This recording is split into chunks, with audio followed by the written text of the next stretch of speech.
गीता मोहन भी हमारे साथ इस समय जुड़ गई हैं। गीता, अभी तक की बातचीत कोई नतीजा नहीं निकाल कर लाई है।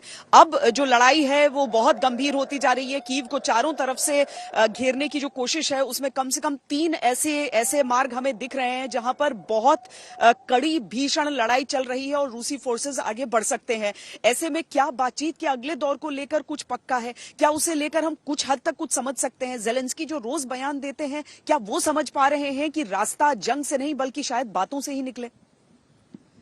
श्वेता, बहुत इंपॉर्टेंट सवाल है क्योंकि ज़ेलेंस्की के अगर आप स्टेटमेंट देखें वो बहुत ज्यादा हार्श होने लगे हैं। वहीं दूसरी तरफ रूस के राष्ट्रपति पुतिन ने कहा कि जो टॉक्स हो रहे हैं वो एक पॉजिटिव मोमेंटम ले चुके हैं, लेकिन अगर आप ग्राउंड रियलिटीज देखें वो ग्राउंड में नजर नहीं आता। कल आप और मैं जहां जहां गए वहां पे स्थिति काफी गंभीर है, अबैंडन विलेजेस हैं और बॉम्बिंग जो है, शेलिंग जो है उन विलेजेस पर लगातार चलती आ रही है। तो इसलिए बातचीत के अलावा कोई अभी चारा नहीं है, लेकिन हमें ये देखना होगा कि क्या वो निगोशिएशन लेवल पे रहेगा, यानी कि चीफ निगोशिएटर लेवल पे, या फिर से फॉरेन मिनिस्टर्स मिलेंगे। जो लास्ट टॉक्स हुए थे उसमें ये बताया गया था श्वेता कि अगला टॉक हो सकता है, बोथ साइड्स आर ओपन।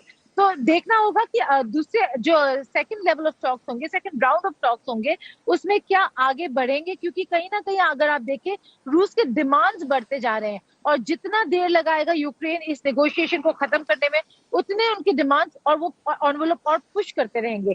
तो सिचुएशन काफी गंभीर है और यूक्रेन को अभी फैसला लेना होगा कि वो कैसे आगे बढ़ना चाहता है। बस रिपेल करना काफी नहीं है रूसी फोर्सेस को।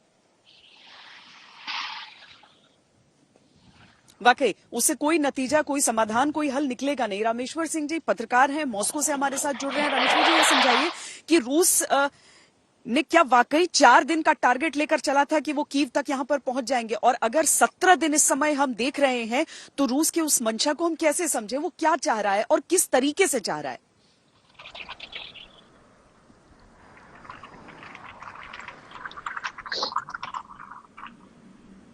बंद कर दें। कभी नहीं कहा कि 1 दिन 2 दिन या 3 दिन का ये है।